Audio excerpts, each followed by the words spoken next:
સર્વે વૈષ્ણવોને મારા જય શ્રી કૃષ્ણ. આપ સર્વેનું મારી ચેનલ હસુ પટેલમાં સ્વાગત છે. આજના સત્સંગમાં આપણે સાંભળીશું શ્રી મહાપ્રભુજીના 84 બેઠકજીના ચરિત્રમાંથી બેઠકજી 71માં શ્રી ખેરાડુના બેઠકજીનું ચરિત્ર. મારી ચેનલમાં જો કોઈ નવા હોય તો મારી ચેનલને સબસ્ક્રાઈબ કરજો અને આ વિડીયો લાઈક અને શેર કરજો, જેથી કરી અન્ય વૈષ્ણવો પણ સત્સંગનો લાભ પ્રાપ્ત કરી શકે.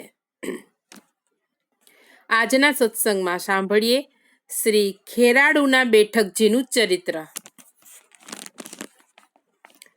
ઉત્તર ગુજરાતમાં મહેસાણા જિલ્લામાં મહેસાણા તારંગા રેલવે લાઇન ઉપર ખેરાડુ નામનું રેલવે સ્ટેશન આવેલું છે. ત્યાં બસ દ્વારા પણ જઈ શકાય છે. સ્ટેશનથી લગભગ અડધો માઇલ દૂર ગામમાં આ બેઠકજી આવેલા છે. અહીં સેવાનો પ્રકાર ખૂબ સુંદર રીતે ચાલે છે. અહીંના બેઠકજી શ્રી મહાપ્રભુજીના કૃપાપાત્ર સેવક શ્રી નરહરિ જોશી અને શ્રી જગન્નાથ જોશીના ઘરમાં જ આવેલા છે અને તેમના વંશજો જ આજે પણ તન મન ધનથી સેવા કરે છે.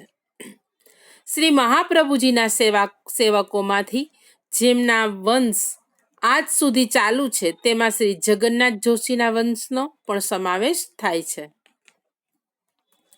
બેઠકજી તેમના ઘરમાં બિરાજતા હોવાથી અહીં માત્ર ગોસ્વામી બાળકોને જ સેવા કરવાનો અધિકાર છે. વૈષ્ણવો શ્રી મહાપ્રભુજીની અપરસમાં સેવા કરી શકતા નથી. માત્ર દર્શન કરી શકે છે અને બહારની કોરી સેવા કરી શકે છે.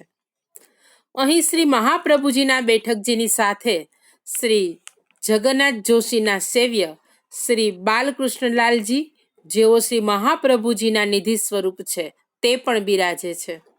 આ સ્વરૂપ જ્યારે શ્રી જગન્નાથ જોશીના ઘરમાં બિરાજતું હતું ત્યારે એકવાર ગરમ ખીર ધરવાથી પ્રભુનો હસ્ત દાઝેલો અને ખીરના છાંટા શ્રી અંગ ઉપર ઉડતા શ્રી અંગ પણ દાઝેલું. તેના ચિહ્નો આજે પણ શ્રી અંગ ઉપર દ્રષ્ટિગોચર થાય છે.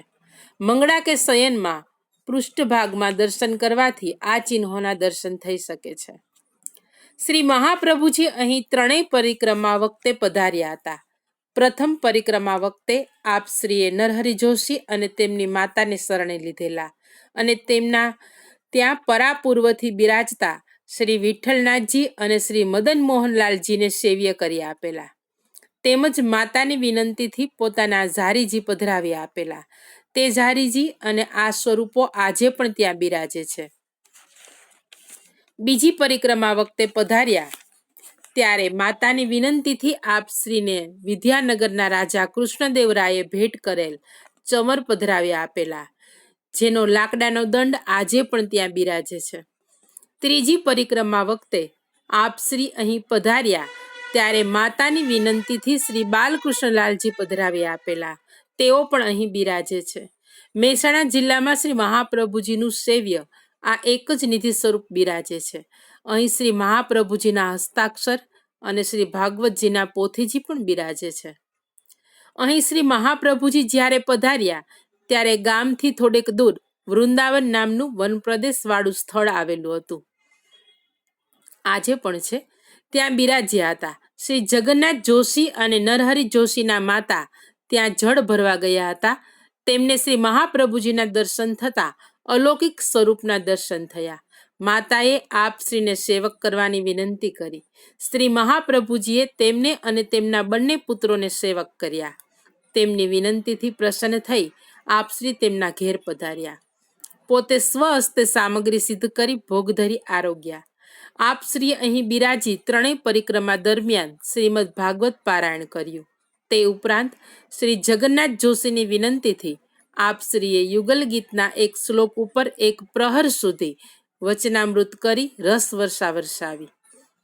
આપ શ્રી દરરોજ શ્રી સુબોધિનીજીની કથા પણ સંભળાવતા હતા.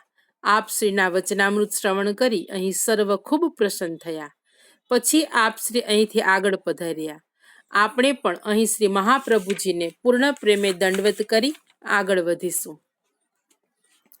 શ્રી ખેરાડુના બેઠકજીમાં બિરાજતા શ્રી વલ્લભને આપણા સૌના પૂર્ણ પ્રેમે સાષ્ટાંગ દંડવત પ્રણામ પહોંચે.